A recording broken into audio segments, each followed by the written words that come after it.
Hello जी, कैसे sir? This is लक्ष्य। तो आपका स्वागत है brand new interview specific database management system के कोर्स में। चीज़ें एकदम सिंपल रखने वाले हैं हम। जैसा कि लास्ट वीडियो में, इंट्रोडक्शन वाली वीडियो आपने देखा होगा कि ये पूरा कोर्स 3 फेजेस में डिवाइडेड है। पहला फेज हमारा होगा जिसमें हम कंटेक्स्ट सेट करेंगे, ठीक है। इंट्रोडक्शन के बारे में बात करेंगे, छोटी छोटी टर्म्स, डेटा क्या होता है, टीबीएमएस क्या है, डेटाबेस क्या है, ईआर डायग्राम, रिलेशन मॉडल, इस टाइप के बारे में डिस्कस करेंगे, ठीक है। क्योंकि आगे जो डिज़ाइन टॉपिक्स पढ़ने वाले हैं हम फेज़ 3 में, और सेकंड फेज़ में जो हम इंपॉर्टेंट टॉपिक्स पढ़ने वाले हैं उसके लिए बहुत ज़्यादा इंपॉर्टेंट है, ठीक है। कि आपका बेस तो कम से कम सेट हो, ठीक है। हम उस तरीके से फोकस नहीं करेंगे चीज़ों को जैसे कि आपका कॉलेज में पढ़ाया जाता है एकदम इन डेप्थ थ्योरी वाइज, ठीक है। हम बस कंसेप्ट समझेंगे, डिस्कस करेंगे चीज़ों को, ठीक है, ताकि आपके दिमाग में चीज़ें बैठ जाएं, आपका बेस बहुत स्ट्रांग हो जाए, ठीक है। तो data base management system, DBMS, ठीक है, ये क्या होता है? अगेन, ये क्या होता है, इस पर डायरेक्टली जंप करने से पहले हम पहले जंप करते हैं कि इसका जो डी है, ये डी डेटा, ये डेटा क्या होता है, ठीक है। ये डेटा क्या होता है, इस पे जंप करते हैं हम। डेटा यार कुछ भी नहीं होता। कंप्यूटर के टर्म्स में बात करें तो हम, कंप्यूटर जो है अपनी मेमोरी में, या फिर कंप्यूटर जिस चीज़ में प्रोसेस करता है, जिस तरीके से प्रोसेस करता है, ठीक है, वो कैसे स्टोर करता है इंफॉर्मेशन को। कोई भी जो भी आपने अब तक देखा, text, image, document, figure, symbol, वो किस तरीके से स्टोर करता है? वो स्टोर करता है बिट्स और बाइट्स की फॉर्म में, राइट। बिट्स और बाइट्स की फॉर्म में स्टोर करता है, ठीक है। तो डेटा कुछ भी नहीं है, data bus collection of raw bytes, in raw bytes का कलेक्शन है, ठीक है। बहुत ही वेग सा लग रहा होगा, ठीक है, इसको समझते हैं। अगर मैं बात करूँ ना एक इमेज की, कि एक इमेज कैसी होती है, ठीक है। इमेज की आप देखोगे हाइट होती है, विड्थ होती है, ठीक है। एक 2D बेसिकली रिप्रेजेंटेशन होती है। अगर मैं उसकी इमेज को देखूं कि इमेज किस तरीके स्टोर होती है, तो 2D बेसिकली एक ग्रिड है, ठीक है, जिसके अंदर बहुत सारे पिक्सल्स हैं और हर पिक्सल की कोई वैल्यू है। अगर 8 बिट की इमेज है, 2⁸ यानी 256 डिफरेंट कलर की शेड्स होंगे उसमें, ठीक है। तो यानी कि सिंपली इमेज कुछ नहीं है, बस कलेक्शन ऑफ बाइट्स है, ठीक है। ऐसे ही अगर मैं बोलूं इंटीजर्स, जो आपके इंटीजर्स होते हैं, जो आपने 1 2 3 4 5 लिखे हुए हैं, ये भी आपका कलेक्शन ऑफ बाइट्स है, ठीक है। यानी कि कुछ भी टेक्स्ट, कोई भी ऑब्जर्वेशन, कोई फिगर, कोई सिंबल, कोई भी डिस्क्रिप्शन आपकी जो मेमोरी में स्टोर्ड है, ठीक है, वो बिट्स और बाइट्स की फॉर्म में स्टोर होती है, और उसको मैं डेटा बोलता हूँ, ठीक है। अब अगर मैं आगे बढ़ूँ इसमें, तो देखो डेटा आपका मेमोरी में किस तरीके से स्टोर होता है, ठीक है। मान लो मेमोरी है, मेमोरी आप रैम लगा लो या हार्ड डिस्क लगा लो, SSD लगा लो, वट, ठीक है। आपने मान लो इमेज स्टोर करी हुई है, तो इमेज भी अल्टीमेटली बिट्स और बाइट की फॉर्म में स्टोर हो रही होगी, 101110, इस तरीके की चीज़ें लिखी होंगी। टेक्स्ट भी इस तरीके से स्टोर होता है, हर चीज़ इस तरीके से स्टोर होता है। ये बेसिक्स है कंप्यूटर का, राइट, हमें पता है। तो अगर मैं आपसे बोलूँ कि आपके पास ना कुछ इस तरीके का डेटा है, ठीक है। वीडियो में आगे बढ़ने से पहले फटाफट एक छोटी सी अनाउंसमेंट करते हैं। कभी कभी ऐसा होता है कि हम Tier 2 Tier 3 कॉलेज के बच्चे होते हैं और ऑफ कैंपस में कुछ big MNCs like Amazon, Swiggy में अप्लाई करूं, तो मैं इनिशियल फेज में स्टक कर जाता हूं, शायद मेरा रिज्यूमे शॉर्टलिस्ट भी नहीं होता। यहां पर हम बात कर रहे हैं री लेवल के बारे में। Relevel is a platform by Unacademy, और इसका आप अच्छी तरह पहले से जानते हैं। ये आपके लिए एक छोटा सा प्यारा सा 5 दिन का इवेंट लेके आए हैं, जहां पे companies like MoEngage, Wingify, Times Network, Hipto, इन सारी कंपनीज को आप एक्सेस कर सकते हैं just by giving a simple test, जो कि बिल्कुल फ्री है। और इसमें एक और अच्छी बात कि जो लीडर बोर्ड में लोग होते हैं उनको डेली प्राइज मिल रहे हैं, जैसे कि मैकबुक एयर, एप्पल वॉच वगैरह वगैरह वगैरह। प्राइस इससे हमें फर्क नहीं पड़ता भाई, हमें तो प्लेसमेंट चाहिए। मैंने बोला बहुत अच्छी बात है। एक छोटा सा एग्जांपल मैं आपको यहाँ देता हूँ प्रथम का। तो प्रथम भी आप ही की तरह एक कोडिंग में इंटरेस्टेड वाले बच्चे थे। उनका स्टार्टिंग से कोडिंग में इंटरेस्ट था, बट जो जॉब मिली वो लो पैकेज था, जो इंडिया में मेजोरिटी केसेस में होता है। जो 5 से 7 वाला जो ब्रैकेट होता है ना, उसके अंदर जॉब मिलती है। तो उनको मजा नहीं आया कि यार ये तो मुझे नहीं चाहिए, मुझे कुछ अच्छा चाहिए, मुझे कुछ तगड़ा चाहिए। उन्होंने क्या किया, री लेवल का फ्रंट एंड का टेस्ट दिया, वहां पर अपेयर हुए, उसको क्रैक किया, और उन्होंने विंगीफाई के अंदर एक अच्छे पैकेज पर, एक हाई पैकेज पर जॉब ग्रैब कर ली। एक और अच्छी बात दिखाऊं, इनकी होर्डिंग्स लगी हुई है इनकी सिटी के अंदर, ठीक है, आपको दिख रही होगी यहाँ पे। बहुत अच्छी चीज़ है यार, अपने माता पिता को प्राउड किया। मुझे भी लगवानी है ये मैं भी टेस्ट दूंगा, ठीक है। तो इस प्रकार आप टेस्ट देकर प्रूव कर सकते हैं अपनी सारी स्किल्स को, और अपॉर्चुनिटी ग्रैब करके एक अच्छा पैकेज ले सकते हैं। आपको करना क्या है, आपको अपना स्लॉट बुक करना है। आपको एक टेस्ट देने का स्लॉट बुक करना है 1 से 5 जून के बीच में। और अगर स्टैट्स की मैं बात करूं, टेस्टिमोनियल्स अगर आपको चाहिए, तो री लेवल पिछले मंथ के अंदर डेली 36 लाख वर्थ की जॉब प्रोवाइड करता आ रहा है। यहाँ पर टेस्ट डिफरेंट कैटेगरीज के अंदर अवेलेबल हैं, जैसे कि front end, back and, full stack development, और कंपनी इस पैकेज ऑफर कर रही है 10 से 15 लाख के बीच, राइट। तो यहाँ पे आपकी कॉलेज डिग्री मैटर नहीं करती, आपकी स्ट्रीम क्या वो मैटर नहीं करता, यहाँ पे मैटर करता है आपके पास स्किल है या नहीं है, वो इंपॉर्टेंट है, ये बात समझ में आती है। तो ऐसी अपॉर्चुनिटीज पता नहीं बाद में आए या ना आए, ऊपर से फ्री भी है, तो अपना स्लॉट बुक कर लो, एक्सपीरियंस ले लो किस प्रकार चीज़ें हो रही हैं मार्केट के अंदर, और 2-3 जॉब ऑफर रख लो अपने पास, मन करे तो कोई ज्वाइन कर लेना, नहीं करे तो फ्लेक्स कर लेना। मान लो 21.16, 21.79, ठीक है, ऐसी 112, 135, 61, 66, ठीक है, 28.29, 21373, ठीक है। अब मैं बोलूँ आपके पास इस तरीके से डेटा ये मेमोरी में पड़ा हुआ है। अब मैं आपसे पूछूं यार डेटा का मतलब क्या है, इसका मतलब बताओ मुझे कि डेटा क्या रिप्रेजेंट कर रहा है, इस डेटा से मैं क्या बेसिकली क्या इंटरप्रेट कर पा रहा हूँ। तो आप बोलोगे कुछ भी इंटरप्रिटेशन नहीं हो रही, राइट। तो यानी कि अगर मैं ऊपर से देखूं तो जो मेमोरी के अंदर बिट्स और बाइट्स की फॉर्म में जो डेटा स्टोर्ड है उसका खुद से कोई मीनिंग नहीं होता, ठीक है। थोड़ा सा दोबारा समझते हैं इस चीज को, ठीक है। एक एग्जांपल समझते हैं। तो मान लो अगर मैं आपसे बोलूं कि जो तीसरा कॉलम है ना, ये हाइट है इंचेस में, ठीक है, और सेकंड कॉलम आपका वेट है, और थर्ड कॉलम आपका बीएमआई है। अब आप देखोगे कुछ सेकंड्स पहले आप देख रहे थे ये आपके इंटीजर्स थे, इंटीजर और फ्लोट, ठीक है, इंटीजर और फ्लोट ये बिट बाइट के फॉर्म में स्टोर होंगे आपके मेमोरी के अंदर। जब मैंने आपसे पूछा कि ये बीएमआई, वेट और हाइट ये सब यहाँ नहीं लिखा हुआ था, और आपसे पूछा कि ये क्या रिप्रेजेंट कर रहा है, तो आपके दिमाग में क्या आया है, कुछ भी रिप्रेजेंट नहीं कर रहा, राइट, कंफ्यूजन हो गई। बट जैसे ही मैंने लिखा बीएमआई, वेट और हाइट, आपके दिमाग ने फटाक से क्लिक किया होगा, आपके माइंड ने रीड करा, इसको इंटरप्रेट किया, इंटरप्रेट करके इसका एक मीनिंग निकाला। वो मीनिंग क्या कि भाई ये ना कुछ पर्सन होंगे, ये पर्सन 1 है, ये पर्सन 2 है, ये पर्सन 3 है, ठीक है, इसका वेट इतना है, हाइट इतनी है, उसके हिसाब से इसका बीएमआई इतना है, ठीक है, सेकंड पर्सन का बीएमआई इतना है क्योंकि इसका वेट हाइट इतना है, ठीक है। तो मैं बोल पा रहा हूँ ये जो डेटा है, ये जो डेटा है अब इसका एक मीनिंग हो गया, राइट, अब इसका एक मीनिंग आ गया। तो अब मैं बोलूं कि आपके माइंड ने क्या किया, इसको उठाकर प्रोसेस किया, ठीक है, या बोल सकते हैं हम इंटरप्रेट किया, इंटरप्रेट करके उसका एक मीनिंग निकाला, ठीक है। मीनिंग का मतलब क्या है कि ये अब हमें बेसिकली हमको कुछ सेंस कर रहा है, ये डेटा अब कुछ बेसिकली कहना चाह रहा है, ठीक है, कि ये भाई 3 पर्सन है और 3 पर्सन और इनका बीएमआई कुछ रिस्पेक्टिवली इस तरीके से है, ठीक है। तो डेटा को मैंने इंटरप्रेट किया या प्रोसेस किया, उससे जो मीनिंग निकला, अब जो ये डेटा है जो इसने मीनिंग निकाल दिया है, इसको मैं बोलूंगा इंफॉर्मेशन। दोबारा से समझते हैं, डेटा का खुद से कोई मीनिंग नहीं है, ठीक है, डेटा आपका कुछ भी नहीं है, आपका डेटा रॉ बिट्स और बाइट्स की फॉर्म में अनऑर्गेनाइज्ड कुछ फैक्ट्स हैं आपके जो सिस्टम में स्टोर्ड है, ठीक है, इंटीजर हो सकते हैं, ठीक है, टेक्स्ट हो सकता है, अल्टीमेटली आप देखोगे तो अगर लो लेवल पे देखेंगे सब कुछ बिट्स और बाइट्स की फॉर्म में स्टोर्ड होगा, ठीक है। अब विदाउट प्रोसेस डेटा, यानी कि ऐसा डेटा जो प्रोसेस नहीं हुआ है, ठीक है, उसका मेरे लिए कोई सेंस नहीं होता, ठीक है। तो डेटा जब तक प्रोसेस नहीं होता तब तक उसका कोई मीनिंग नहीं निकलता, और जब तक मीनिंग नहीं निकलता वो इन्फॉर्मेशन में कन्वर्ट नहीं होता, और जब इन्फॉर्मेशन में कन्वर्ट नहीं होता डेटा, तो वो हमारे लिए भी किसी काम का नहीं होता, ठीक है। इन शॉर्ट दोबारा समझते हैं, मेरे पास मैंने बोला था आपको कि ये कुछ नंबर्स लिखे हुए हैं, आपके माइंड ने बोला नंबर्स तो इररिलेवेंट है, बट जब मैंने जैसे ही बीएमआई, वेट और हाइट बोला, आपके दिमाग ने फटाफट से प्रोसेस किया, ठीक है। इसी तरीके से जो आपका डेटा होता है उसको मैं प्रोसेस करता हूँ, और प्रोसेस करने के बाद उस डेटा को हम इंफॉर्मेशन में कन्वर्ट करते हैं। तो ठीक है, तो 2 चीज़ें हमने पढ़ी, ठीक है। सबसे पहली चीज़ थी मेरी डेटा, सेकंड चीज़ थी मेरी इंफॉर्मेशन, ठीक है। तो डेटा को प्रोसेस करूंगा, इंफॉर्मेशन निकल आएगी, ठीक है, डेटा को प्रोसेस करूंगा, इंफॉर्मेशन निकल आएगी। तो बोल सकता हूं मैं कि डेटा जो है उसका खुद का कोई मीनिंग नहीं होता, ठीक है, डेटा का खुद का कोई मीनिंग नहीं होता।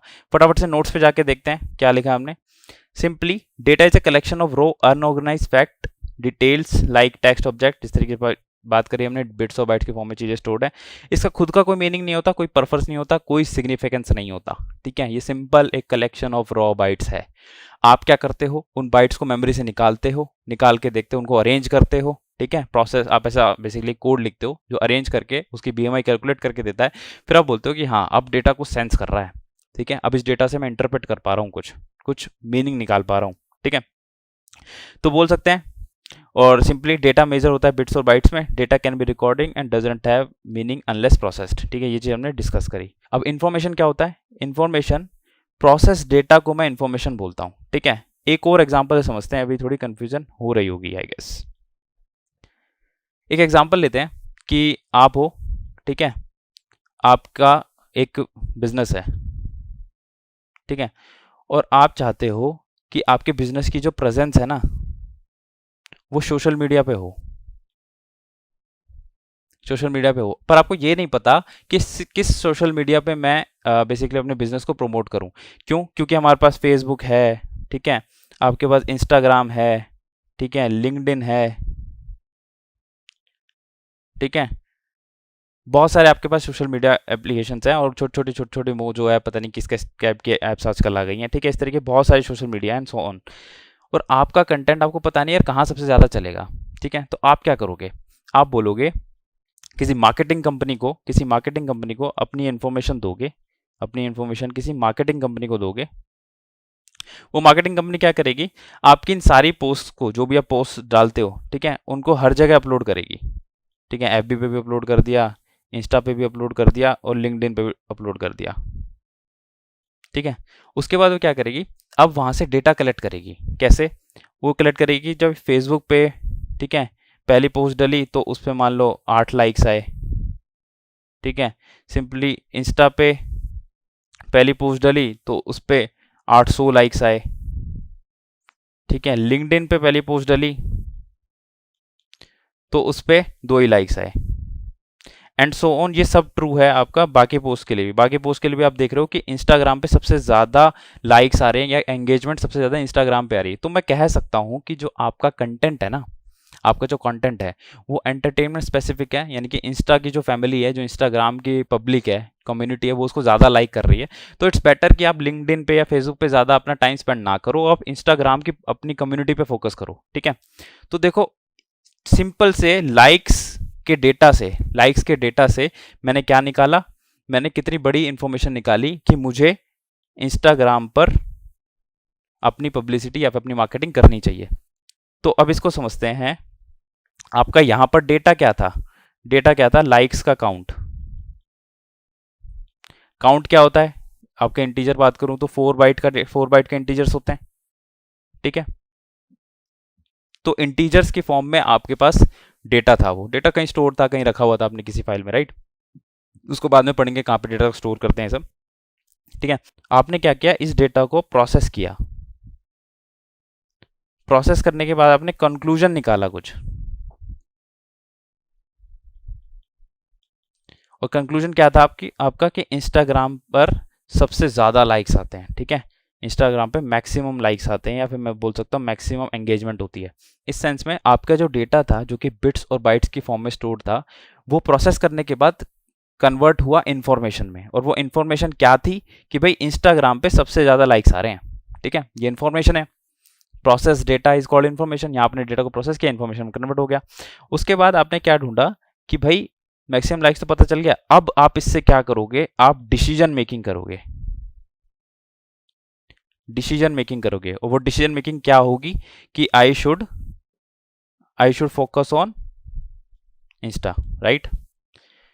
तो यही हम यहां पर कहना चाह रहे हैं कि it provides context of the data and enables decision making. तो इस एग्जांपल से हमने समझा कि डेटा क्या था आपका? Simple integer likes account, right. आपने उसको प्रोसेस किया, इन्फॉर्मेशन में कन्वर्ट किया। इन्फॉर्मेशन के आपको क्या मिला? कि भाई इंस्टाग्राम पे सबसे ज़्यादा लाइक्स आ रहे हैं, सबसे ज़्यादा एंगेजमेंट वहीं पर है। इससे आपने डिसीजन मेकिंग करी, और आपकी डिसीजन मेकिंग क्या थी? कि भाई मुझे ना इंस्टाग्राम पे फोकस करना चाहिए। और अब वो बंदा जो भी, जैसे आप हो यहाँ पर, इंस्टाग्राम पे फोकस करोगे, उस कम्युनिटी पे फोकस करोगे, तो आप ज़्यादा फेमस होगे, ज़्यादा अपनी रीच बढ़ा पाओगे, राइट। तो इन शॉर्ट, डेटा जो है हेल्प करता है डिसीजन मेकिंग में, ठीक है। एक और एग्जांपल समझते हैं। ये सबने देखा होगा कि Amazon पर आप कुछ भी प्रोडक्ट बाय करते हो, ठीक है, कोई भी प्रोडक्ट बाय करते हो, तो कुछ टाइम बाद ना वो उसका फीडबैक मांगता है, ठीक है। सिंपली जैसे मैं एक एग्जांपल देता हूँ, मेरे पास अमेजोन का एको है, तो जब मैं उसमें कुछ भी चीज़ ऑर्डर करता हूँ तो हफ्ते भर बाद ना वो एक छोटा सा नोटिफिकेशन डालता है कि ये पर्टिकुलर आपने आइटम लिया था, इसको आप कितना रेट करना चाहेंगे, बस इतना सा पूछता है, आउट ऑफ 5 कितना रेट करना चाहेंगे। तो कितना प्यारा तरीका है कि सिंपल, मेरा टाइम भी वेस्ट नहीं होता, बस मुझसे एलेक्सा से आवाज़ आती है, वो पूछते हैं उससे, मैं जवाब देता हूँ 4 और 5 वट। ठीक है, तो इस तरीके से फीडबैक लेते हैं। तो आप देखो अमेजोन वाले क्या करते हैं, कोई भी प्रोडक्ट बेचते हैं, बेचने के बाद आपसे कुछ टाइम बाद फीडबैक लेते हैं, कोई प्रोडक्ट बेचते हैं फीडबैक लेते हैं। अब जो आपका फीडबैक है वो किस में होगा, टेक्स्ट में, टेक्स्ट भी आपका बाइट्स में स्टोर होगा। ठीक है, तो जो आपका फीडबैक है वो आपका हो गया डेटा।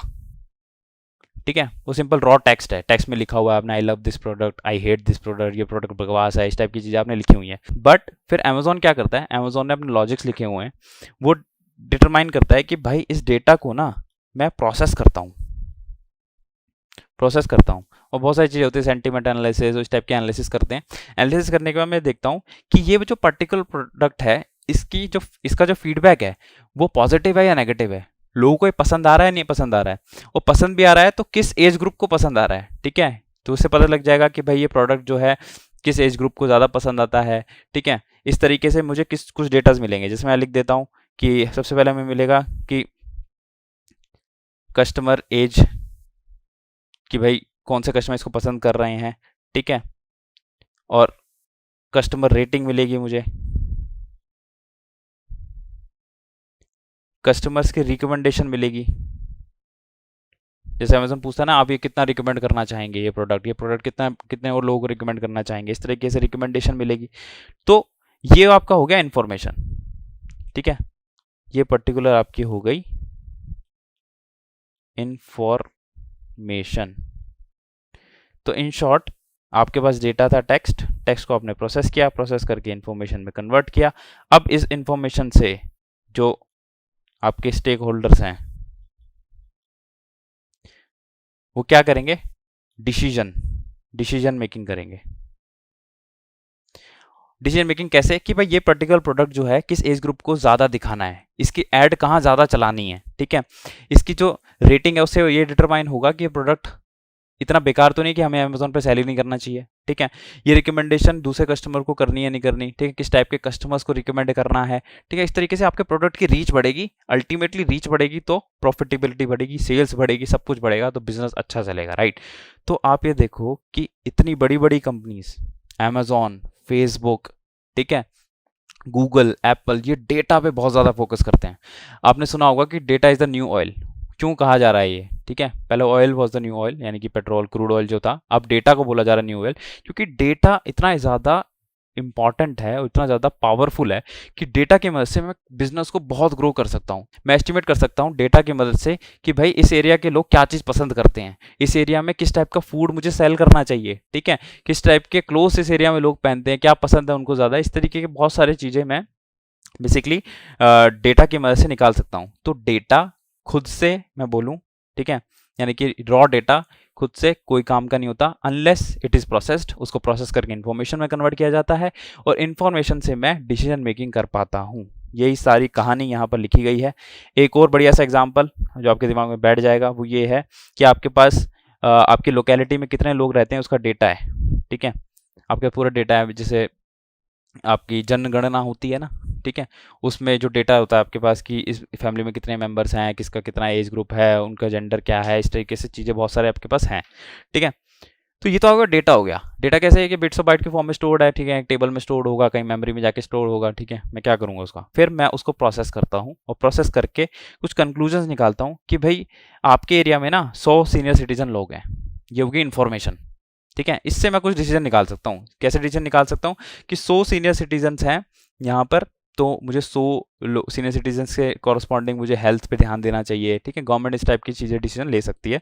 ठीक है, आपके यहाँ पे सेक्स रेशो क्या है, ठीक है, न्यू बॉर्न बेबीज़ कितने हुए हैं। ठीक है, इस तरीके की इन्फॉर्मेशन आपकी निकल सकती है। तो डेटा को प्रोसेस करके मैं इन्फॉर्मेशन कन्वर्ट करता हूँ। तो ये मोटा मोटा डिफरेंस हो गया डेटा और इन्फॉर्मेशन के बीच में। तो आपसे कोई पूछे डेटा का क्या काम है, आप बोलोगे डेटा का खुद से कोई काम नहीं है, डेटा को प्रोसेस करके जब इन्फॉर्मेशन निकल के जो डिसीजन मेकिंग कर पाता हूँ, इसलिए डेटा इंपॉर्टेंट है। तो data acts as a raw material. ठीक है, टाइप्स ऑफ डेटा क्या होता है, ठीक है, सिंपल सा जल्दी से इसको डिस्कस कर लेते हैं। क्वांटिटेटिव मतलब न्यूमेरिकल फॉर्म में, ठीक है, आपका वेट हो गया, कॉस्ट हो गई आइटम की। क्वालिटेटिव आपकी क्या हो गई, डिस्क्रिप्टिव, नेम क्या है, ठीक है, gender, hair colour of a person, basically descriptive, इसके अंदर बेसिकली न्यूमेरिकल्स नहीं होंगे। अब आ जाते हैं कि भाई डेटा और इंफॉर्मेशन के बीच में क्या जंग चल रही है, ठीक है। तो ये मोटा मोटा हम डिस्कस कर चुके हैं, जल्दी जल्दी वो ऊपर से डिस्कस कर लेते हैं। डेटा क्या है, कलेक्शन ऑफ फैक्ट्स है, while information puts those facts into context. इसका मतलब डेटा कुछ नहीं, इंटीजर्स था, जैसे कि वो बीएमआई वाला एग्जांपल में मैंने देखा था, डेटा सिंपल इंटीजर था, ठीक है। फिर जब मैंने यहाँ पे बीएमआई और सब लिखा, यानी इसको प्रोसेस किया, प्रोसेस करने के बाद मुझे क्या मिला, एक कंटेक्स्ट मिला कि डेटा का क्या रेलिवेंस है, क्या सिग्निफिकेंस है, क्या कहना चाह रहा है ये data, right. While data is raw unorganise, information is organise, information organise होती है, डेटा रॉ होता है, इधर टेक्स्ट पड़ा, मेमोरी के अंदर आपने उठाया, प्रोसेस किया, प्रोसेस करके आपने डिस्प्ले किया कि भाई ये देखो ये डेटा ये कहना चाह रहा है, ठीक है। बहुत ही बढ़िया। डेटा जो है, डेटा खुद से इनसिग्निफिकेंट होता है डिसीजन मेकिंग में, but you can make decision based on information, right. ये हम बढ़िया तरीके से समझ चुके हैं, ठीक है। लास्ट वाले एग्जांपल से भी हमने देखा किस तरीके से सिंपल बाइट्स का कलेक्शन है, उससे हम कुछ कंक्लूजन निकाल सकते। पहले उस डेटा को मैं प्रोसेस करूंगा, प्रोसेस करके मैं इन्फॉर्मेशन निकालूंगा, इन्फॉर्मेशन निकालने के बाद मैं डिसीजन मेकिंग कर पाऊंगा। तो डेटा और इन्फॉर्मेशन के बीच में एक प्रोसेसर का फर्क है, बस एक प्रोसेसिंग कर दो, डेटा इन्फॉर्मेशन में कन्वर्ट हो जाती है। जैसा कि हमने बात की कि data is the new oil, ये बड़े बड़े लोगों ने बोला है, ठीक है, अंबानी जी ने भी बोला है ये, ठीक है। इस बात में हम समझ आ गया कि डेटा क्यों ज़्यादा इंपॉर्टेंट है। एक और एग्जांपल से समझ सकते हैं कि आप सिंपल मान लो आपके पास एक पर्सन ए है, ठीक है, और एक पर्सन बी है, दोनों ने क्या किया, रेस्टोरेंट खोला है, ठीक है। ये हम समझना चाह रहे हैं कि बिजनेसेस के लिए डेटा कितना ज़्यादा इंपॉर्टेंट है, क्यों बिजनेसेस डेटा पे इतना ज़्यादा फोकस कर रहे हैं। इवन कंपनीज जो हैं वो करोड़ों करोड़ों रुपयों में डेटा को खरीदती हैं दूसरी कंपनी से कि भाई हमें डेटा दे दो, ठीक है, हम उसको काम कर लेंगे, उसको प्रोसेस करके उससे कंटेक्स्ट निकाल लेंगे, हमें पर डेटा दे दो, ठीक है। तो मैं बोलता हूँ कि हमारे पास दो पर्सन है, पर्सन ए पर्सन बी, दोनों ना रेस्टोरेंट खोलना चाह रहे हैं, ठीक है, रेस्टोरेंट खोलना चाह रहे हैं। दोनों डिसाइड किया भाई हम 10 डिशेज रखेंगे इनिशियली, ठीक है, दोनों ने डिसाइड किया 10 डिशेज रखेंगे। अब पर्सन ए क्या करता है, पर्सन ए कोई फीडबैक नहीं लेता है, ठीक है, कोई फीडबैक नहीं लेता है। पर्सन बी फीडबैक लेता है, ठीक है, कोई डेटा कलेक्शन नहीं होती, यहां पर डेटा कलेक्शन होती है, ठीक है। फीडबैक लेने का मतलब आपने स्टार्टिंग में दोनों ने 10-10 डिशेज के साथ स्टार्ट किया। अब ऐसा हो सकता है 10 में से वो रेस्टोरेंट 5 ही डिशेज के लिए फेमस हो, यानी कि लोग 5 ही डिश जो हैं वो बहुत ज़्यादा वहाँ पर ऑर्डर करते हैं आके। तो पर्सन बी ने ये चीज़ तो फैक्टर इन कर ली, उसने क्या किया कि भाई 5 ही डिशेज ऑर्डर होती है मेरी, तो मैं क्या करता हूँ जो बाकी 5 जो ऑर्डर कम होती है ना, या उनका जो कम ऑर्डर होती है उसका मैं स्टैट्स से निकाल सकता हूँ कि भाई डेटा से निकाल सकता हूँ कितनी कम ऑर्डर होती है परसेंटेज वाइज। तो मैं क्या करता हूँ उसका रॉ मटेरियल भी कम मंगाता हूँ, ठीक है। बट पर्सन ए क्या करता है, वो सबके लिए सिमिलर रॉ मटेरियल मंगाता रहता है। तो यहाँ पे देख रहे हो कि किस तरीके से पर्सन बी ने डेटा का यूज़ करके उसको इन्फॉर्मेशन में कन्वर्ट करके किस तरीके से अपनी कॉस्ट कंट्रोल की, कॉस्ट को ऑप्टिमाइज किया, राइट। दूसरा ऐसा हो सकता है कि किसी भी रेस्टोरेंट की कुछ एक पर्टिकुलर डिश बहुत ज़्यादा फेमस हो जाती है, और फेमस होने के बाद उस पर्टिकुलर डिश पर ही, जैसे मैं बोल देता हूँ कि मान लो पर्सन बी और पर्सन ए दोनों को सेम ही टाइप की डिश बनानी आती है, एग्जाम्पल लेते हैं, और इन डिशेज में आपकी इन दोनों के ना मोमोज बहुत ज़्यादा फेमस हो गए, ठीक है। बट पर्सन ए ने क्या करा, उसको कोई मार्केट नहीं किया, ठीक है नॉर्मल, ठीक है, खिला देता है सेम, वो सब डिशेज को सेम भाव से देखता है। बट पर्सन बी ने क्या किया, मोमोज को उसने फैक्टर इन किया और उसकी खूब मार्केटिंग करी, ठीक है। सबसे पहली बात, उसको ये कैसे पता चला कि मोमोज जो हैं बहुत ज़्यादा फेमस हो रहे हैं, उसका रीज़न यही है कि भाई जो आपका जो डेटा उसने कलेक्ट किया है उससे वो पता लगा पा रहा है, ठीक है। पर्सन ए ने इस चीज़ पे फोकस नहीं किया। तो आप देखोगे अल्टीमेटली क्या होगा, इन दोनों की प्रॉफिटेबिलिटी पे बहुत ज़्यादा फर्क पड़ जाएगा, दोनों की सेल्स पे बहुत ज़्यादा फर्क पड़ जाएगा। पर्सन बी बहुत आगे निकल जाएगा बिजनेस में और पर्सन बी फेल कर जाएगा। तो इन शॉर्ट डेटा जो है वो बिजनेसेस के लिए भी बहुत ज़्यादा इंपॉर्टेंट है। बहुत ही बढ़िया। अब मेन चीज डिस्कस करते हैं, डेटा का रेलेवेंस तो हमें समझ आ गया। अब ये बताओ डेटाबेस क्या होता है, या टॉपिक पे आओ, बहुत ज़्यादा भटका दिया आपने टॉपिक से।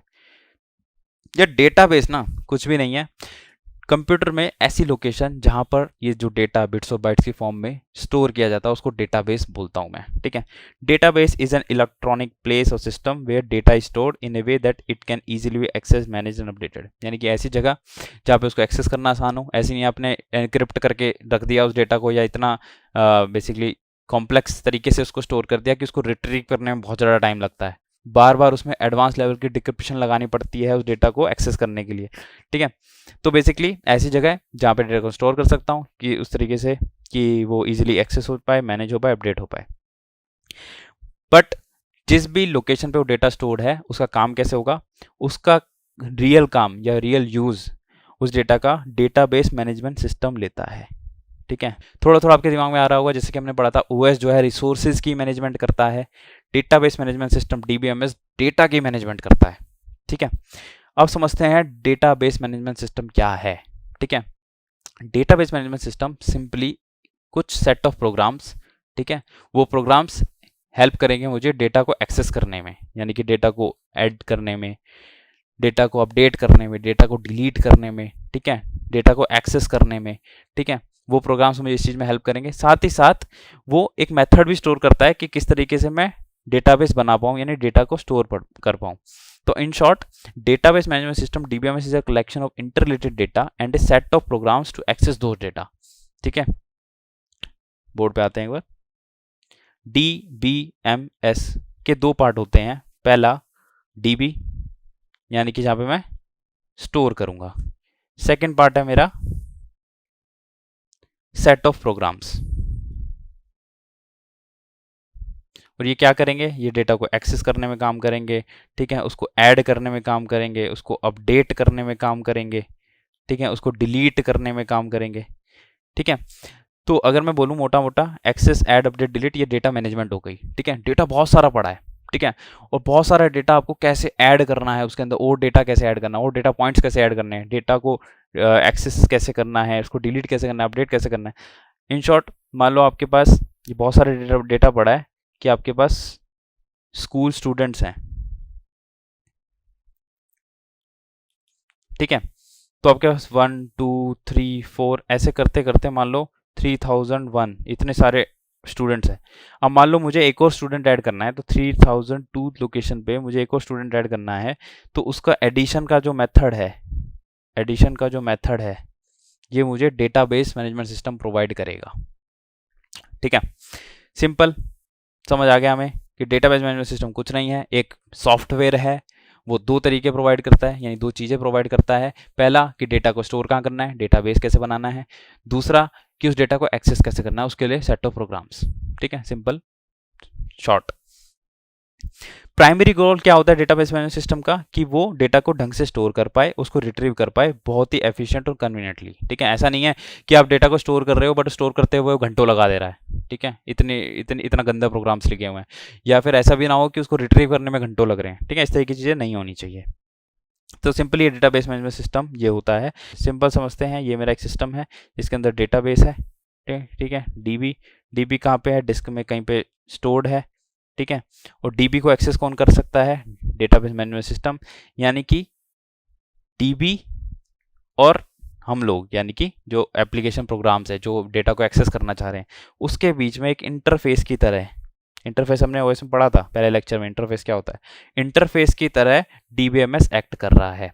बट ये यहाँ पे दो अलग अलग एंटिटी दिख रही हैं, बट मॉडर्न कंप्यूटर्स में ये दोनों सेम ही एंटिटी होती है। जैसे आप माइस्क्यूएल की बात करोगे, ओरेकल की बात करोगे, तो ये जो डेटाबेस मैनेजमेंट सिस्टम है इसमें दोनों चीज़ होते हैं। वो डेटाबेस बनाने का भी मेथड प्रोवाइड करते हैं, उसको एक्सेस करने का भी मेथड प्रोवाइड करते हैं। बहुत ही बढ़िया। अब यार एक सिंपल सा क्वेश्चन आपके दिमाग में आ रहा होगा, नहीं आ रहा तो आना चाहिए। वो क्वेश्चन क्या है कि भाई इतना कॉम्प्लेक्स क्यों बनाया जा रहा है सिचुएशन को। ठीक है, हमारे पास फाइल सिस्टम जैसी चीज़ होती है। फाइल सिस्टम मतलब जो आप फाइल स्टोर करते हो नॉर्मली टेक्स्ट में, आप टेक्स्ट की फाइल बना सकते हो। ठीक है, डॉट फाइल बना सकते हो, बहुत सारी फाइल्स, वीडियो फॉर्मेट है, इमेज का फॉर्मेट है, इस तरह की फाइल्स हैं। तो मैं फाइल सिस्टम क्यों नहीं यूज़ कर लेता, क्यों मैं डेटाबेस मैनेजमेंट सिस्टम इस ऐसे सॉफ्टवेयर बना रहा हूँ कि उसके अंदर अलग से एक मेथड हो जो कि डेटा को स्टोर कर पाता है, अलग से मेथड हो डेटा को ऐड कर पाता है, डिलीट कर पाता है, इस तरीके से। ऐसा मतलब इतना ज़्यादा कॉम्प्लेक्स क्यों किया है? कॉम्प्लेक्स इसलिए किया है कि भाई पहले अगर मैं बात करूं, अर्लियर फाइल सिस्टम में यूज़ होते थे। इसका मतलब मान लो आपके पास स्कूल के अंदर आपके 100 स्टूडेंट्स हैं। ठीक है, 100 स्टूडेंट्स हैं तो उनकी सारी इन्फॉर्मेशन, उनका नेम, कौन कौन से कोर्स में वो एनरोल्ड हैं, ठीक है, कि उसका रोल नंबर्स क्या है, पेरेंट्स का नाम क्या है, मोबाइल नंबर क्या है पेरेंट्स का, इस टाइप की चीज़ें आपके अलग अलग फाइल्स में स्टोर कर देते थे पहले। कि भाई एक फ़ोन नंबर की फ़ाइल हो गई, एक आपके नेम की फ़ाइल हो गई, या सबको क्लब करके एक फ़ाइल में स्टोर कर दिया। बट प्रॉब्लम ये है ना कि फ़ाइल में ना आपकी एक्सटेंसिबिलिटी नहीं होती, आप उसको एक्सटेंड नहीं कर सकते कि भाई आपके पास रोल नंबर, जैसे जैसे पॉपुलेशन स्टोर करनी है, पॉपुलेशन यहाँ पर बिलियंस में है, तो इतना ज़्यादा स्टोरेज फाइल सिस्टम में कर तो मैं लूँगा, बट उसको एक्सेस करने में बहुत ज़्यादा प्रॉब्लम होगी, यानी कि उसको जो मैं उतना एफिशिएंटली एक्सेस नहीं कर सकता। ठीक है, इसको समझते हैं एक एग्जांपल से। सिंपली मान लो एक बैंक है मेरा, ठीक है, एक मेरा बैंक है। बैंक के अंदर, ये मैं पहले की बात कर रहा हूँ, मान लो अर्लियर सिस्टम, जब मान लो डीबीएमएस जैसा कुछ भी नहीं होता था, फाइल सिस्टम यूज़ कर रहा हूँ, तो देखो क्या क्या प्रॉब्लम्स आती थी। इसको समझते हैं कि आपका बैंक है, बैंक के अंदर सेविंग अकाउंट की फैसिलिटी है। सेविंग अकाउंट में की फैसिलिटी है, तो इसके अंदर क्या है, आपने एक प्रोग्रामर हायर किया, उसको बोला कि भाई मुझे सेविंग अकाउंट की फंक्शनैलिटी चाहिए, तो मेरे को एक फाइल सिस्टम डिज़ाइन करके दे दो और उसमें कुछ प्रोग्राम्स लिख देना। तो आपका जो डेवलपर होगा पूछेगा भाई क्या क्या प्रोग्राम्स लिखने हैं, तो आप बोलोगे यार एक तो आप लिख देना डेबिट और क्रेडिट का, ठीक है, दूसरा न्यू अकाउंट ऐड करने का, तीसरा बोल देते हो कि भाई बैलेंस बता दो, बैलेंस फाइंड, चौथा हम बोल देते हैं कि जनरेट मंथली स्टेटमेंट्स।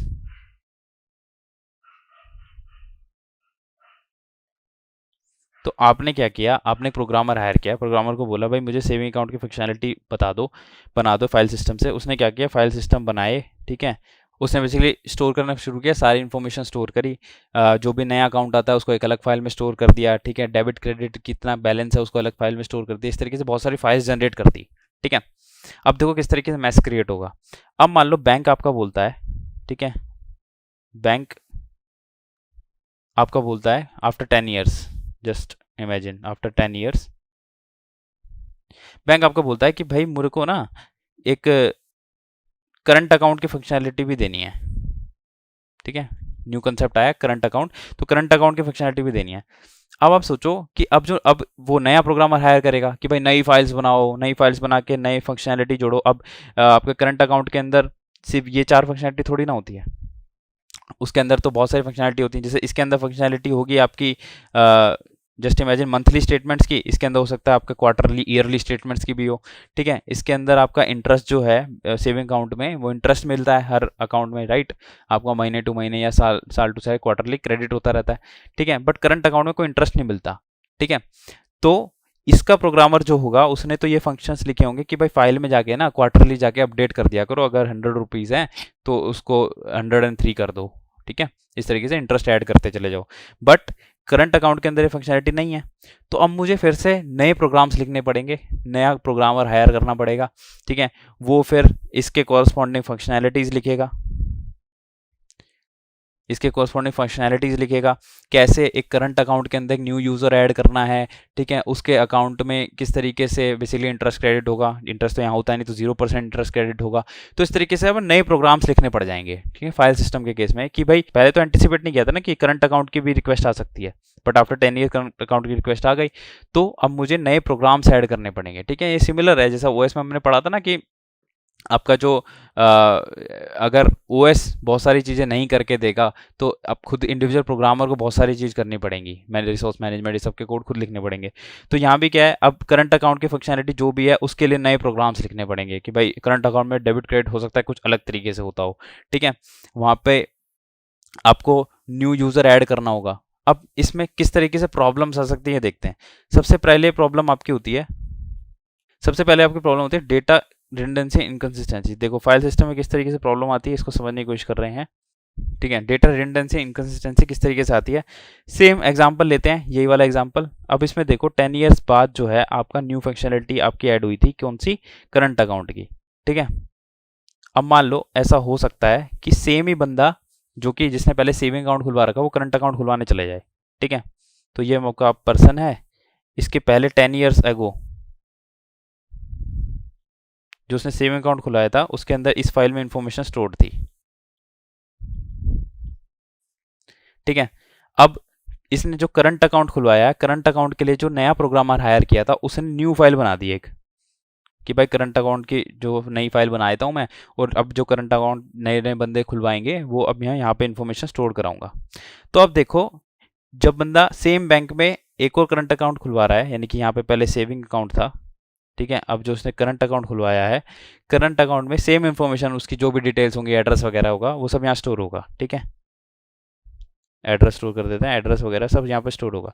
तो अब देखो सेम बैंक है, ठीक है, उसने दो जगह पे सेम इन्फॉर्मेशन स्टोर की हुई है। रीजन कि पहले वाले प्रोग्रामर ने तो 10 साल पहले ऐसा कोड लिखा था कि भाई वो आपका सेविंग अकाउंट इस तरीके से स्टोर होता है, उसका फाइल सिस्टम इस तरीके से वर्क करता है। अब जो नया प्रोग्राम आ रहा है उसने नई तरीके से चीज़ें लिख दी, ठीक है। तो अब इस तरीके से देखो सेम डेटा दो अलग अलग जगह पे स्टोर्ड है, तो इसको मैं क्या बोलता हूँ, डेटा रिडंडेंसी। बहुत ही बड़ी प्रॉब्लम है ये फाइल सिस्टम के अंदर। रीज़न बीइंग कि आप नहीं चाहते आपके रिसोर्सेज, डिस्क पे एक रिसोर्स है वो आपका बेसिकली अब्यूज हो, राइट। दूसरा आता है आपका इनकंसिस्टेंसी। अब इसमें इनकंसिस्टेंसी कैसे क्रिएट होती है, ये देखो। अब मान लो इस बंदे ने क्या किया, इसने अपना एड्रेस चेंज कर दिया। एड्रेस चेंज करने के बाद उसने यहाँ पे एड्रेस चेंज की रिक्वेस्ट डाल दी, ठीक है, सेविंग अकाउंट वाले फाइल के अंदर आपका एड्रेस चेंज हो गया, बट वो यहाँ पर एड्रेस चेंज करना भूल गया। तो इस चक्कर में क्या होगा, डेटा सेम पर्सन का दो दो एड्रेस आ जाएंगे, तो डेटा इनकंसिस्टेंसी आ गई। या तो मैं बोलूँ प्रोग्रामर को, या फिर बेसिकली इन्होंने इतना बढ़िया सिस्टम लिख रखा हो कि जब इधर चेंज हो, यहाँ पे चेंज हो, तो यहाँ पे भी चेंज हो, साथ में दो दो जगह पे रिफ्लेक्ट करूँ मैं, ठीक है, इस तरीके से चीज़ें करूँ। तो बेसिकली कर सकता हूँ मैं ये सारी चीज़ें फाइल सिस्टम के अंदर कर सकता हूँ मैं, बट प्रॉब्लम इस कि वो बहुत ज़्यादा टिपिकल हो जाएंगी, प्रॉब्लमेटिक। हर चीज़ के लिए एक एक प्रोग्राम लिखना पड़ रहा है, ठीक है। छोटी छोटी चीज़ें, डेटा अगर दोनों जगह पे इनकन्सिस्टेंसी मैच करनी है, रिडंडेंसी रिमूव करनी है, उसके लिए मुझे बार बार चीज़ें लिखनी पड़ रही है, तो बहुत ज़्यादा प्रॉब्लम है। दूसरा मैं देता हूँ difficulty in assessing data. Data को एक्सेस करने में बहुत प्रॉब्लम होगी। डीबीएमएस का सबसे बड़ा गोल यही है कि भाई डेटा एक्सेस जो है वो बहुत ज़्यादा फास्ट और एफिशिएंट होना चाहिए, बट यहाँ पे कैसे एफिशिएंट नहीं होगा, अब ये देखते हैं। हम समझते हैं कि डेटा एक्सेस में कैसे प्रॉब्लम आ सकती है। अब आप ये देखो कि मान लो आपके सब कुछ फाइल सिस्टम में स्टोर्ड है, राइट। अब आपके पास कोई ऑफिसर आता है, गवर्नमेंट का ऑफिसर, उसने आके बोला कि भाई मुझे ना इन्फॉर्मेशन चाहिए कि भाई 1001 पिन नंबर यानी पोस्टल कोड पे कौन कौन से लोग रहते हैं, ठीक है, कौन कौन से लोग रहते हैं। अब फाइल सिस्टम के केस में जो प्रोग्रामर था हमारा, ठीक है, जो हमारा इधर प्रोग्रामर था सेविंग अकाउंट वाला, उसने इसको एंटिसिपेट नहीं किया था कि भाई ऐसी भी कभी रिक्वेस्ट आ सकती है, ठीक है। तो अब वो क्या करेगा, अब नया प्रोग्राम बैठ के लिखेगा कि भाई सारे कस्टमर्स को लिस्ट करेगा, लिस्ट करने के बाद सॉर्ट करेगा, सॉर्ट करके देखेगा भाई 1001 पिन नंबर पे कौन कौन से। तो इस तरीके से दोबारा से प्रोग्राम लिखना पड़ेगा, तो ये बहुत क्विक नहीं होगा, ठीक है, बहुत एफिशिएंट नहीं होगा। इसके लिए उसे बैठ के टाइम देना पड़ेगा कि भाई तू प्रोग्राम लिख, फिर उसके बाद हमें इन्फॉर्मेशन दे दो। तो इस तरीके से डेटा एक्सेस में बहुत ज़्यादा प्रॉब्लम आ सकती है इस केस के अंदर, ठीक है, क्योंकि बहुत सारे रिक्वेस्ट है। जैसे अगर किसी ने एसक्यूएल पढ़ी हो तो उसमें देखते हैं हम सिंपल क्वेरी लिखते हैं, क्वेरी लिख के आंसर आ जाता है, ठीक है। हर क्वेरी के लिए आपका डीबीएमएस में जाके, या फिर आप डीबीएमएस का जो मैन्युफैक्चरर उसको बोलते नहीं हो कि आप इस क्वेरी को चलाने के लिए अपडेट दे दो, ठीक है, ऐसा कुछ नहीं है। वहाँ सिस्टम बना हुआ है, आप चीज़ें बेसिकली कुछ ना कुछ कंडीशंस डाल के एक्सेस कर सकते हो। बट यहाँ पर जब आपका फाइल सिस्टम यूज़ हो रहा है तो आपको खुद ही प्रोग्राम लिखने पड़ेंगे हर चीज़ के लिए, ठीक है, ये बड़ी प्रॉब्लम है यहाँ पे। अब ये देखो, जिस तरीके से हम बात कर रहे थे यहाँ पर कि आपके अलग अलग प्रोग्रामर्स काम कर रहे हैं, यहाँ पे किसी और प्रोग्रामर ने लिखा था प्रोग्रामर 1 मान लो, यहाँ पे किसी और प्रोग्रामर ने डेटा लिखा था प्रोग्रामर 2 कोड लिखा था बेसिकली। तो अब हो सकता है प्रोग्रामर 1 ने जिस डेटा फॉर्मेट का यूज़ किया हो, मान लो इसने फाइल को स्टोर करने के लिए डाट का यूज़ किया है, इसने फाइल को स्टोर करने के लिए .txt का यूज़ किया है। तो इस चक्कर में क्या होगा, क्योंकि अलग अलग फॉर्मेट्स में चीज़ें स्टोर्ड हैं, ठीक है, तो उनको रिट्रीव करने में बहुत डिफिकल्टी होगी, ठीक है। सेम डेटा किसी और फॉर्मेट में पड़ा है, फिर इधर साइड सेम डेटा किसी और फॉर्मेट में पड़ा है, सेविंग अकाउंट की साइड किसी और फॉर्मेट में, यहाँ किसी और फॉर्मेट में। तो इस केस में जो डेटा की आइसोलेशन है वो भी खराब होगी, यानी कि यहाँ पे डेटा आइसोलेशन भी अच्छी नहीं होती। इंटीग्रिटी प्रॉब्लम को समझते हैं। अब इंटीग्रिटी प्रॉब्लम इस तरीके से होती है, कुछ मान लो कंसिस्टेंसी कंस्ट्रेंट्स लगाए हुए हैं आपने, जैसे कि भाई ये पर्टिकुलर अकाउंट जो है ना, करंट अकाउंट, ठीक है, इसका जो बैलेंस है वो 10,000 से नीचे नहीं जा सकता, ठीक है। और तो यानी जितने भी डेबिट की फंक्शनैलिटी होगी वहाँ पे आपको चेक्स लगा रखे होंगे आपने, आपके प्रोग्रामर ने, कि भाई ये 10,000 से नीचे नहीं जाएगा। अगर 10,000 से नीचे बैलेंस जाता है आपके करंट विड्रॉवल से तो आप ट्रांजैक्शन को फेल कर दोगे। इस तरीके से आपने चेक्स लगा रखे होंगे। अब मान लो कि नया कुछ बेसिकली वो आ गया, मैं बोल सकता हूँ कंस्ट्रेंट आ गया। जैसे कि आरबीआई है, कुछ ना कुछ चेंज करती रहती है। आरबीआई ने बोला आप 10,000 बैलेंस नहीं, आपको 20,000 बैलेंस रखना पड़ेगा मिनिमम, या फिर बैंक ने सोचा ऐसा। तो अब क्या करना पड़ेगा आपको, प्रोग्रामर फिर से हायर करना पड़ेगा। हायर करके आप बोलोगे कि भाई ये वाली पर्टिकुलर चीज़ ना इंकॉपरेट करो, इसको वापस से इंकॉपरेट करो, इसको डालो। तो इस चक्कर में मैं बोलूँ कि सिंपल आपने लिमिट ही चेंज करी थी, लिमिट चेंज के चक्कर में आपको प्रोग्राम में फिर से बुलाना पड़ गया, वो फिर से कोड लिखेगा। तो इस चक्कर में फाइल सिस्टम में ये भी एक बहुत बड़ी डिसएडवांटेज है कि इंटीग्रिटी प्रॉब्लम आती है। ठीक है, इंटीग्रिटी आप ढंग से मेंटेन नहीं कर पाते हो। एटोमिसिटी प्रॉब्लम, एटोमिसिटी क्या होता है, कुछ चीज़ें ना आपकी ट्रांजेक्शन्स बोलता हूँ मैं इनको, आगे पढ़ेंगे हम इसके बारे में। बैंक्स के अंदर एटॉमिक होती है, एटॉमिक मतलब एक सिंगल शॉट में होनी चाहिए, बीच में कोई ब्रेक नहीं। एटॉमिक का मतलब ये होता है या तो वो चीज़ होगी या वो चीज़ नहीं होगी, ऐसा नहीं होगा फजी बीच में कुछ भी नहीं होगा। यानी कि अगर आपका कहीं से अकाउंट डेबिट होता है तो कहीं पे क्रेडिट होगा, इसको मैं एक फुल ट्रांजैक्शन बोलूंगा, सक्सेसफुल ट्रांजैक्शन बोलूंगा। ऐसा नहीं कि इधर मैंने डेबिट कर दिया, पैसे खो गए, क्रेडिट हुआ ही नहीं, राइट। तो इस चीज़ को मेंटेन करना डीबीएमएस के केस में बहुत आसान होता है। डीबीएमएस फंक्शनैलिटी देखता है आपको एटोमिसिटी मेंटेन करने की, तो फाइल सिस्टम में इस चीज़ को मेंटेन करना काफ़ी मुश्किल है। ऑल्दो मेंटेन देखो सारी चीज़ें हो सकती हैं फाइल सिस्टम के अंदर ही, बट बहुत ज़्यादा प्रोग्राम्स लिखने पड़ेंगे, हर चीज़ पे आपको चेक्स लगाने पड़ेंगे, प्रोग्राम्स लिखने पड़ेंगे। इस चीज़ को ही सॉल्व करने के लिए एक डीबीएमएस जैसा अलग से बंदों ने सोच के प्रोग्राम लिख दिया कि भाई डीबीएमएस सिस्टम बना देते हैं, एक सॉफ्टवेयर बना देते हैं, ये सारी चीज़ें कस्टमाइजेबल होंगी वहाँ पे। ठीक है, ये सारी बेसिक फंक्शनैलिटी जो है वहाँ पे इनबिल्ट होंगी। ठीक है, फाइल सिस्टम भी तो खुद एक प्रोग्राम ही है, तो ये सारी चीज़ यहाँ भी हो सकती हैं, बट बहुत डिफिकल्टीज है। तो हम यहाँ पे बात कर रहे हैं कि ये यहाँ पर अचीव करना डिफिकल्ट है, तो एटोमिसिटी यहाँ पे अचीव करना बहुत डिफिकल्ट है। फिर इसके बाद concurrent access anomalies. Concurrent access anomaly का क्या मतलब है, हमने कंकरेंसी के बारे में पढ़ा था ओएस में। सिमिलर चीज़ है यहाँ पर कि मान लो आपका अकाउंट है कोई, ठीक है, आपका ये अकाउंट है और आप यहाँ पे अपने फ़ोन से भी पैसा विड्रॉ कर रहे हो, ठीक है, और आप अपने डेबिट कार्ड से भी विड्रॉ कर रहे हो, या आप बोल सकते हो कि फ़ोन से तो आप कर रहे हो, ठीक है, और आपके डेबिट कार्ड से मान लो आपकी वाइफ कर रही है, आपकी गर्लफ्रेंड कर रही है। ठीक है, तो इस सेंस में आप देखोगे कि हमें ये चीज़ मेंटेन करनी पड़ेगी कि भाई ये जो कंकरेंट डेबिट की रिक्वेस्ट है ना, इसको मैं ढंग से अचीव कर पाऊँ, यानी कुछ लॉक्स वगैरह लगे होंगे, इस तरीके से लॉक्स वगैरह लगाऊं मैं कि भाई पहले एक डेबिट रिक्वेस्ट चले, उसके बाद ही दूसरी डेबिट रिक्वेस्ट चले। तो इस तरीके से जो कंकरेंसी से रिलेटेड प्रॉब्लम्स हैं फाइल सिस्टम पे हैंडल करना बहुत ही मैनुअल है। ठीक है, आपको खुद से प्रोग्राम लिखने पड़ेंगे, सेम चीज़ खुद से आप जगह लॉक्स वगैरह मेंटेन करने पड़ेंगे। तो फाइल सिस्टम में ये भी थोड़ा डिसएडवांटेज की साइड चला जाता है।